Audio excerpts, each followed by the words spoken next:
Jimmy Butler and shooters pretty much go hand in hand. We've seen that all season. It's not a coincidence that the games that Jimmy Butler doesn't play well, shooters don't shoot well, even though the shooting has been pretty bad throughout this whole entire playoff run. 7 of 45 last night from three. Miami.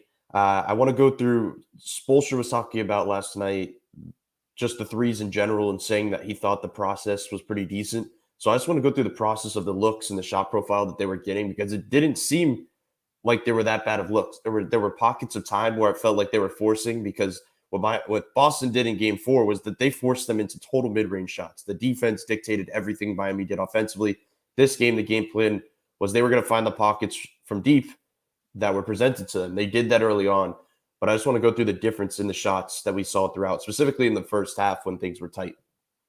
First one, Max Strus, high pick and roll with Al Horford and drop. Something Miami seemed to be a staple early on in this game is they wanted to put the ball in some high pick and roll reps with Max Strus and give him some more dribbling room just to see if he can create something. If they want to blitz high, then you get Bam facilitating in the middle and you have an advantage. They weren't doing that. They were giving the jumper right here, high pick and roll, Bam screens. He comes around, pulls up right here. That's a wide open look for Max Strus. No matter how you feel about, you look at the final stat sheet of this game, you want him taking that shot 10 out of 10 times. He ends up missing it. But that's when we say the process, I guess, looks better than I guess the stat sheet would present. Another one. So, talk about the pockets that Boston was forcing Miami into. One of the things I kept talking about before this game was eliminating Robert Williams in the way that other teams eliminate Bam. Like get him on a switch, clear out to the opposite corner, and then you go to the strong side and run like an empty corner pick and roll just to try to take him out of the play in any way possible. Well, what Boston was doing was they were going to help down fully when they got to the middle because they wanted you to force the ball into the side of the floor that Robert Williams is sitting. Right here, Kyle Lowry gets to the middle. He gets into his spots. Robert Williams is on the box. Now he flies out of P.J. Tucker, falls for the fake. P.J. Tucker gets a three. The thing about that, you might be saying, they got an open three out of that.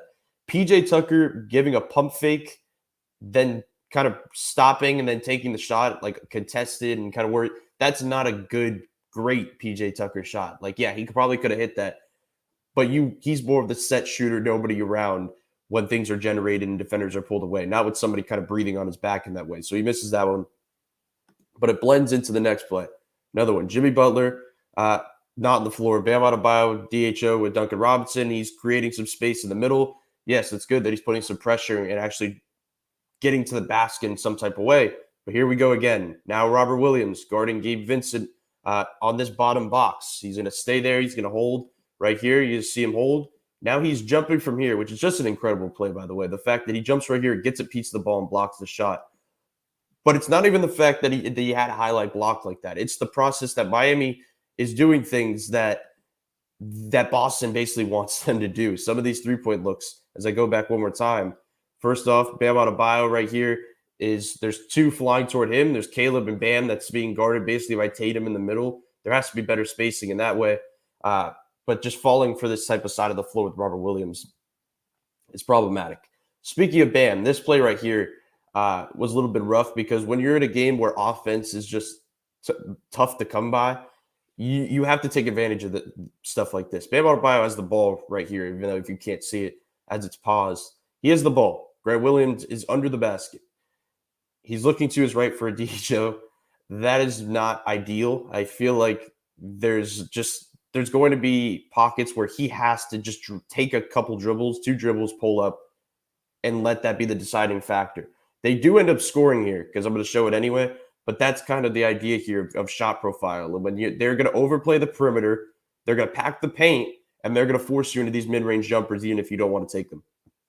So right here, Caleb Martin, he makes a good play saying, okay, I have Al Horford on me. I'm going to go DHO, dribble handoff of Duncan Robinson because it's against drop. Duncan gets a good look. He nails it.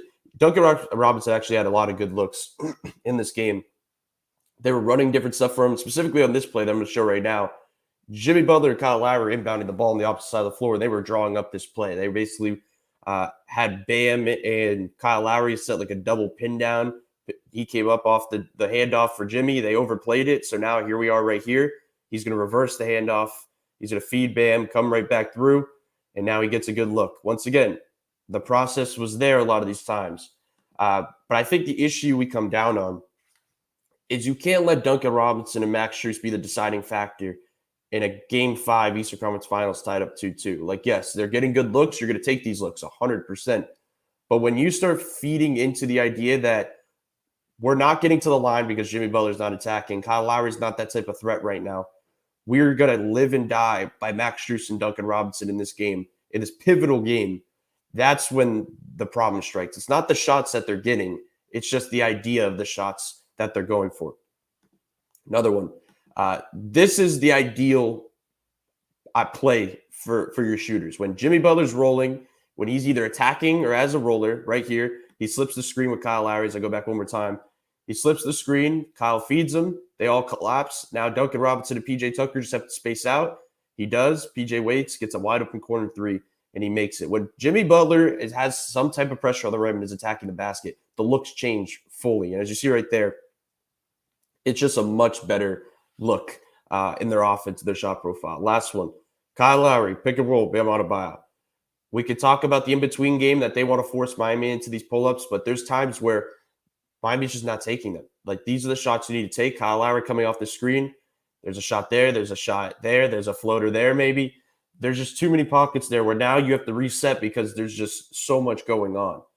So him giving up these shots kind of limit your shot basically on the play. Now PJ Tucker's going to set a back screen right here for Max to fly to the corner to fly with the ball. It's a good play right here because Kyle somehow feeds it to him, but it ends in a contested three with two people near him, and he misses it. There was plays of this game that I will say is, I keep saying, they had good shots. They had good looks. They had a good process. Eric Spoelstra after the game kept saying they had shots that were in their wheelhouse. They did. But I just don't know now that they head back for Game 6 in Boston. That can't be the full reliance. You can't rely on Max Strus and Duncan Robinson hitting threes to win you a playoff game to force a Game 7. Jimmy Butler is clearly injured. He's clearly not right. But they have to go to their main players if they're going to want to win in Boston.